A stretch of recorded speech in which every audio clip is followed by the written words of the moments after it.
Hi guys అందరికి మట్టి నీది కాదులని ఒక అద్భుతమైన పాటతో మన ముందుకు వచ్చి వాళ్ళే మన అమరగోని శ్రీనివాస్ యూట్యూబ్ ఛానల్ వాళ్ళు చాలా అంటే చాలా బాగుంది. చాలా అద్భుతమైన పాట. కన్న తండ్రి యొక్క దుస్థితి తెలిపే చక్కని పాట. ఈ పాట వింటేనే కళ్ళలో నీళ్లు తిరిగినాయి నాకైతే. మీరే తప్పకుండా ఈ పాటనైతే ఒకసారి చూడండి, ఎందుకంటే చాలా ఎమోషనల్ గా ఉంది పాట. వీళ్ళు వచ్చేసి మన కానపూర్ వాళ్ళే. ఇప్పుడున్న సమాజంలో కన్న తల్లిదండ్రుల యొక్క పరిస్థితి దీనంగా మారింది. దయచేసి ఈ సాంగ్ వచ్చేసి అమరగోని శ్రీనివాస్ అనే యూట్యూబ్ ఛానల్ లో ఉంటుంది, వెళ్ళి చూడండి. మీకు నచ్చితేనే లైక్ షేర్ సబ్స్క్రైబ్ చేయండి, ఎందుకంటే ఇలాంటి పాటల్ని మనం ప్రోత్సహించాలి. డబల్ మీనింగ్ ఉన్న దరిద్రమైన పాటల్ని కాదు. ఇప్పుడున్న సమాజానికి ఇలాంటి పాటలు ఎన్నో అవసరం. అందుకనే శ్రీనివాస్ అన్న ఇలాంటి మంచి మంచి పాటలతో ఇంకా ముందుకు రావాలని కోరుకుంటున్నాం. దయచేసి ఈ సాంగ్ అయితే ఒకసారి అయితే వీక్షించండి. మీకు నచ్చితేనే లైక్ షేర్ సబ్స్క్రైబ్ చేయండి. ఓకే బాయ్, ఉంటాం. మళ్ళీ వీడియోలో మళ్ళీ కలుద్దాం.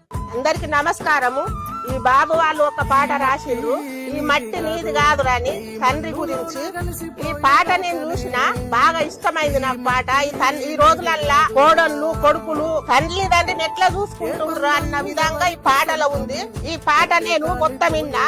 ఈ పాట విన్న తర్వాత నాకు ఏడుపు వచ్చింది. ఈ పాట మీరు వినాలంటే మరగోన్ శ్రీనివాస్ యూట్యూబ్ ఛానల్లో ప్రోమో ఉంటది. బాబు పాట మంచిగా రాసినవే, నా బాగా నచ్చింది నాకు పాట. సాంగ్ నేను చూసిన చాలా అంటే చాలా బాగుంది. ఫుల్ సాంగ్ త్వరలో రాబోతుంది, మీరు కూడా చూడండి. Hi friends, welcome to my channel.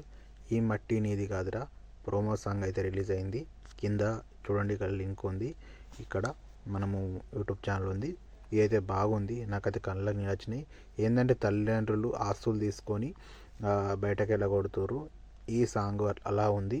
ఏంటంటే మనకు ఎలాంటిది ఇప్పుడు జరుగుతున్న సిచ్యువేషను, అమ్మ నాన్న దగ్గరికి వెళ్ళి ఆస్తులు తీసుకొని బంగారం తీసుకొని అన్ని తీసుకొని బయటకు వెళ్ళగొట్టే సిచ్యువేషన్లో ఇలా రూపొందించారు. అందరం ఆదరించుదాం. ఎన్నో వీడియోలు చూస్తున్నాం, ఏవో చూస్తున్నాము, కానీ ఈ ఛానల్ అయితే నాకు కళ్ళకు ఏడుపు వచ్చింది. కానీ మస్తు తీసిండు సాంగ్ అయితే. లిరిక్స్ అయితే బాగుంది. మీ అందరైతే సపోర్ట్ చేయండి. పేజీని జాడీ భాస్కర్ యూట్యూబ్ ఛానల్ కూడా ఫాలో చేయండి, షేర్ చేయండి. అందరు దీనికి సపోర్ట్ చేస్తారు, ఆడియన్స్ దగ్గరికి వెళ్తుర్రు, ఎంతో కష్టపడుతున్నారు. మీ అందరు సపోర్ట్ చేయండి, షేర్ చేయండి.